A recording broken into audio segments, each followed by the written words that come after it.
Hey everybody, welcome back to Integrative Psychonautics. So in today's video, I wanted to do something a little reassuring for you guys. So this video is really made for anyone who is perhaps a little gun shy, a little nervous about taking psychedelics, a little concerned about having a bad trip, whether you just recently had a bad trip and you're trying to kind of bounce back from that, or you're just kind of new to psychedelics and wanting to take them or starting to take them and a bit nervous. That's all very understandable and I think reasonable to a certain degree to have a bit of concern, trepidation, and healthy respect for these substances, what they can do to our nervous system in terms of overwhelm. But I want to kind of set you up with some reassuring information here, 4 different points to help you kind of calm your fear, 4 things you can know that kind of help you to orient and feel safer to take psychedelics. So without further ado, let's go ahead and get into it. And much to the chagrin of my regular subscribers here, I'm going to just introduce myself in case you may happen to be a new viewer. You've never seen me before on my channel. You don't know what I'm talking about, what I'm about. Context on me, my name is Dave. I'm a coach. I'm a hypnotherapist. I've been a coach for about 8 years. I work in the psychedelic space primarily with people who are using plant medicines or other forms of psychedelics for personal healing, personal transformation. I mostly do stuff like prep work, integration work, and transformational coaching around people's psychedelic sessions to really set them up for success. And I'm a nerd for personal development, spirituality, personal growth, personal transformation, this kind of stuff. So if you are interested in these kinds of topics, then welcome aboard. You're in the right place. I don't really want to go on too much longer than that. So without further ado, let's go ahead and get into the content here. Like I said in the introduction, there are a few things that I feel like a lot of people don't know that are kind of maybe less common knowledge about psychedelics that can really help you start to have more of a sense of safety, of grounding, and of trust when it comes to the risk of overwhelm or having a bad trip or a difficult experience or any of these kinds of varieties of, let's say, less than enjoyable, less than pleasurable aspects of psychedelic experience. Before I go ahead and get into that, just want to say really quick that for my mindset, I think one of the healthiest things we can do in general is to start to cultivate an attitude of holisticness when it comes to states of being, when it comes to mind, when it comes to emotions, when it comes to thought, when it comes to life experience, and learn how to really become our fully embodied, full spectrum, adaptive selves. And so I don't necessarily, I want to kind of toe the line of the right message here. I want to support you in having a safe and as enjoyable and productive and supportive of an experience as possible. At the same time, I don't want to demonize negative experiences, sad experiences, overwhelming experiences, frightening experiences. Those are in certain measure, to a certain proportion, a healthy, normal part of a full spectrum experience. So while I'm in full support of you having the best time with psychedelics possible, I also want to make it clear that I don't necessarily think that it's the right way to think about it necessarily to be kind of avoidant and try to be like it's only positive and it's only a good thing and it's only going to be like fun and it's never going to be strange or uncomfortable or confusing or overwhelming or dark or sad or any of these other things, because those are all dimensions of your nervous system functioning properly. They're all healthy. If we look at those types of emotions in terms of entertainment, whether that's movies or music, those are themes that human beings are often fascinated by and grapple with and are engaged by. So why would it be any different when it comes to our own kind of introspective experiences with psychedelics? I don't think that's necessarily the right mindset. And I think that this kind of notion that we should only feel good and we should only feel safe and we should only feel happy and it should only be positive is a bit of a narrow, misguided, dare I say, slightly distorted kind of conception. So I just want to kind of put that out there up front before I give you these tips, these kind of perspectives, these orientations, because I think it's important to really learn how to embrace life, how to be open-hearted, open-minded with ourselves and our own experience, with the experiences of others around us, with the highs and lows of life. Life isn't whole and complete without that full spectrum. So in the spirit of that, let me go ahead and get into point number one here. So the first thing I'd like you to know is that you are a self-organizing system. That as a biological being, as an adaptive being that's been shaped by millions of years of evolution, you and your nervous system, including your mind, including your emotions, including the entire way your nervous system orients itself, is highly adaptive and self-organizing and self-correcting. Now, this really is kind of a theme that's going to run through all four of the things I'm about to say to you, but I want to kind of highlight this point, put it up front to you, that you want to be able to start to trust your own adaptive capability, your own self-organizing, self-balancing, homeostatic quality, right? The nervous system, just like our biological systems in our body, is built to do its best to maintain stability and homeostasis. And so this is even true with really strange, overwhelming experiences like psychedelic experiences over time in the context of your life. So, it's really common for people when they're afraid of taking psychedelics, one of the common fears is that I'm going to take a psychedelic once. It's going to totally alter my experience of reality and alter my experience of myself and the world around me. And I'm never going to come back. I'm going to go crazy. I'm going to stay stuck that way. It's going to be permanent. And I just want you to know that that's highly, highly, highly unlikely. Okay. Obviously there are, certain higher risk categories of people, as you probably well know, in terms of coming from backgrounds, with schizophrenia, backgrounds of psychosis.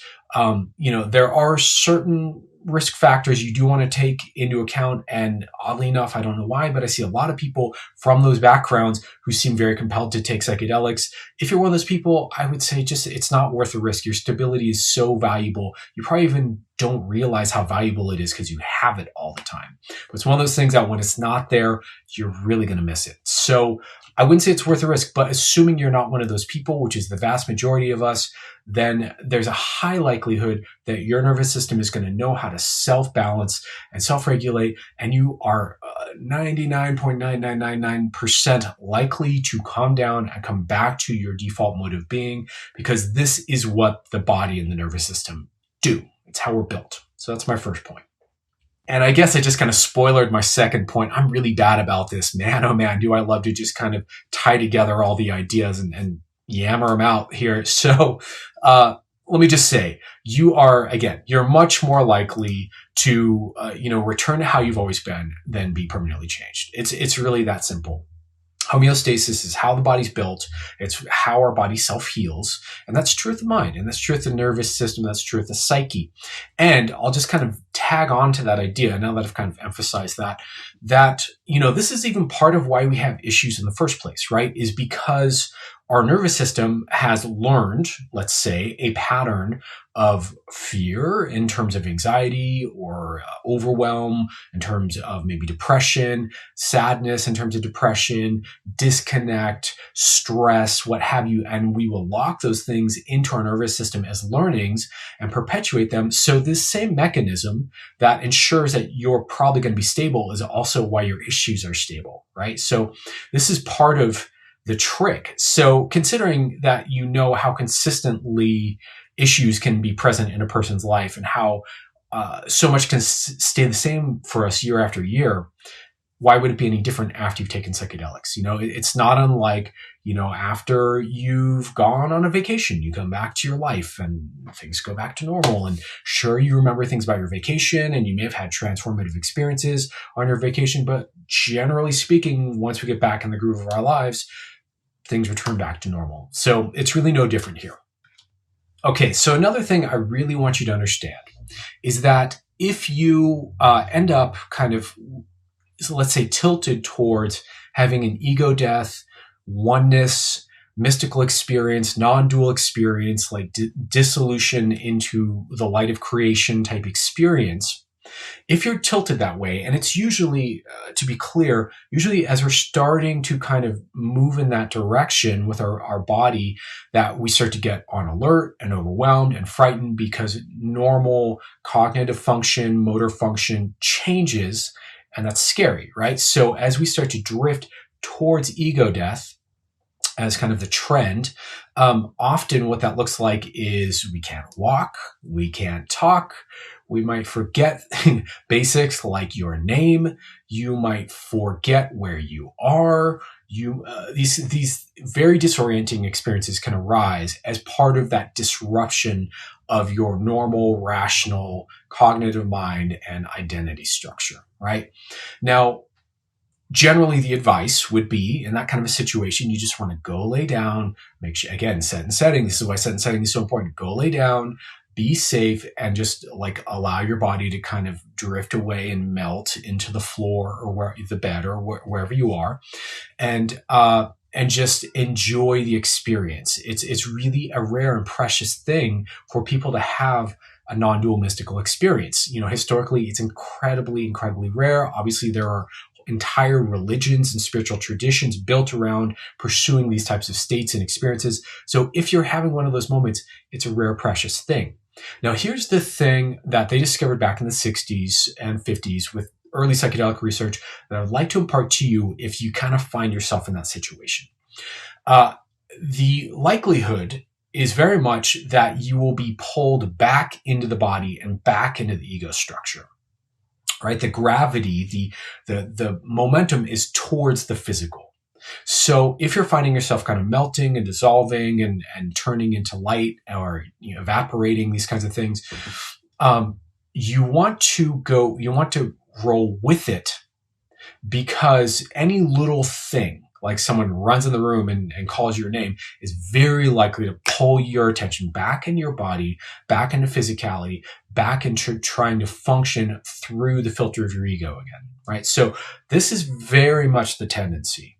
So if you're having a moment of kind of a separation from your ego and from kind of body identification and feeling more connected to whatever the transpersonal spiritual reality is, however you want to think of that, you really want to lean into that, because it's a very, I don't want to say fragile, but kind of sensitive dynamic, because your body is so highly attuned to survival and the environment around you.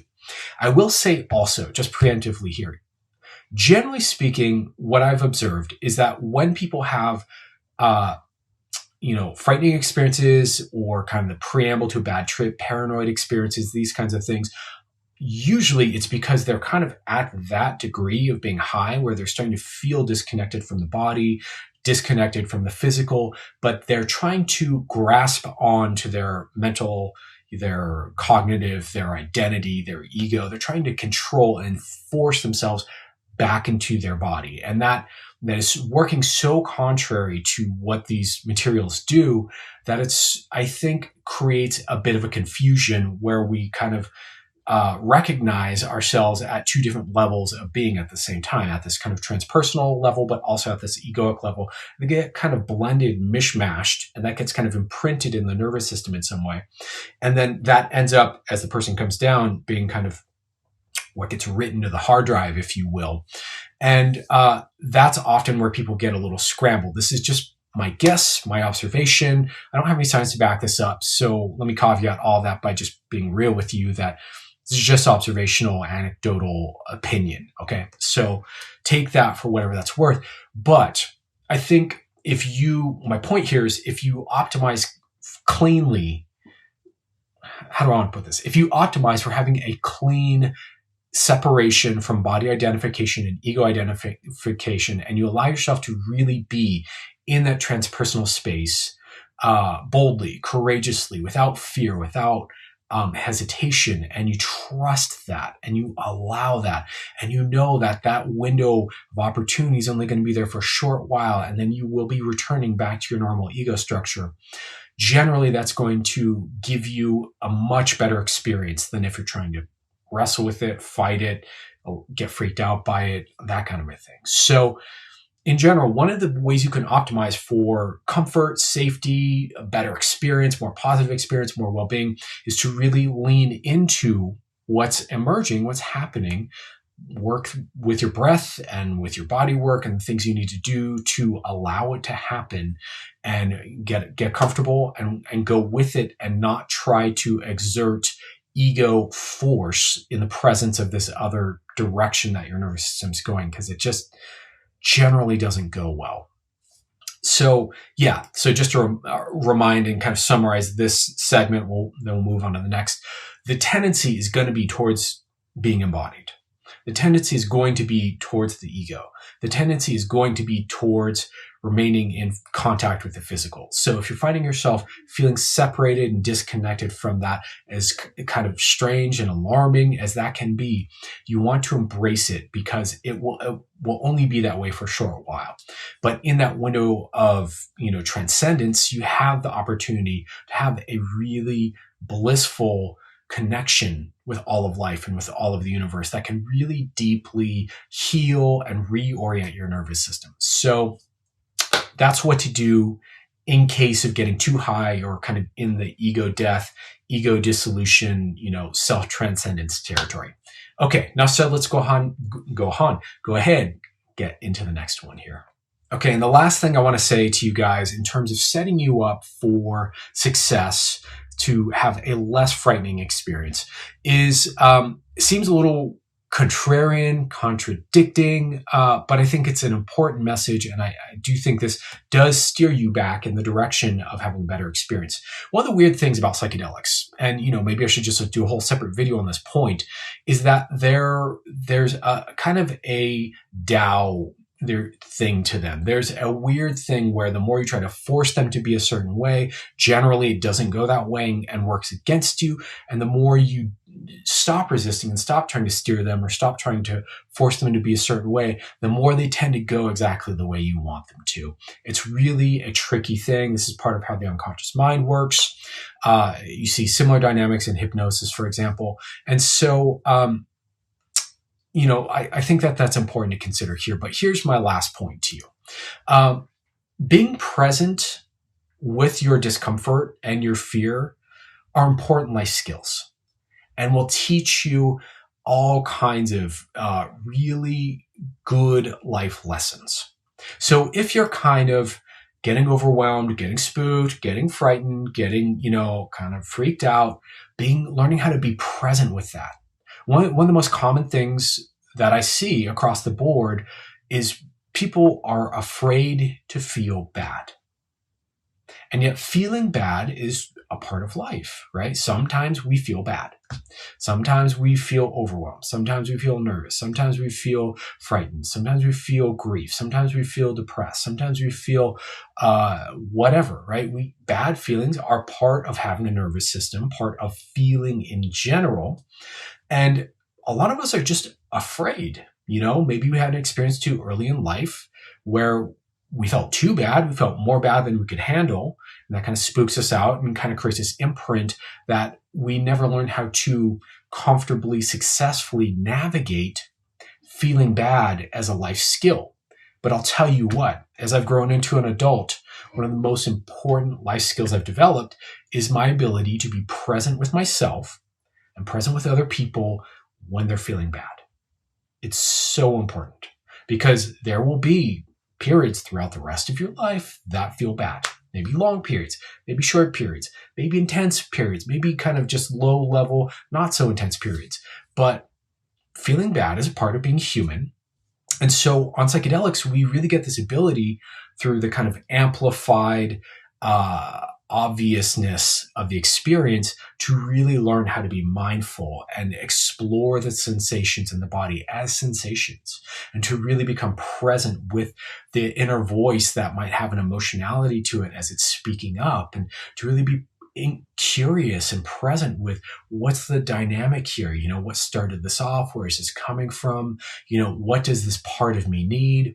How can I resource or bring some sort of healing awareness to this part of me? And how can I embrace this as mine, as a part of my lived experience, and not judge it, not push it away, not run away from it, but simply connect to it as a part of me? What does that teach you when you learn how to be present with your own discomfort, with your own fear, with your own overwhelm, with your own stress and anxiety, and explore it, right? Instead of just, really engage it and play with it and learn about it and get curious about it. There's a lot of valuable information There's a lot you can learn about yourself in your fear states. There's a lot you can learn about what's important to you and what you care about if your mind goes in a place of feeling kind of ranty and complaining and feeling angsty and rebellious. It can really teach you what's really valuable, what's really deeply important to all of you, or just a part of you, a part of your psyche. And holding that space and developing a bigger container for whatever your emotional experience is such a crucial life skill. So I know that's kind of cheesy, and I know that can sound like I'm like, oh, okay, great. Here's how you feel less stressed out. Oh, well, just embrace feeling stressed out. It seems a little contradictory, right? But like I was just saying, there's a weird Tao to psychedelics. There's a weird Chinese finger trap kind of thing where when you lean in, things relax. It's how things work with the nervous system oftentimes. And so when we presence that, when we connect to that, a lot of times that goes from just being overwhelming to being profound or beautiful or sweet or revelatory or empowering. You know, I've had clients tell me all kinds of amazing stories where they're like, yeah, I was on this really difficult journey, but it was profound and it was mythopoetic. And I had these moments of breakthrough and healing and revelation and self-connection. And if I was too afraid to feel or be in the presence of the difficulty of it, none of that would ever happen, right? And so I want to just encourage you to lean into it, because that does tend to soften these dynamics and actually make things much easier and much more tolerable. So enough said, I'm going to wrap with that. Let me know what you think. Do you agree? Do you disagree? Have you had experiences that align with what I'm saying, that don't align with what I'm saying? Does this make sense? Does it not make sense? I would love your comments and interaction down below. I really always appreciate input from the audience so I know where you guys are at. And as usual, if this is your first time, or you like this one or you didn't like this one, give it a thumbs up, or consider subscribing to the channel. And just generally, if you like this kind of content, there will be more of it, just so you know, coming from this space on YouTube.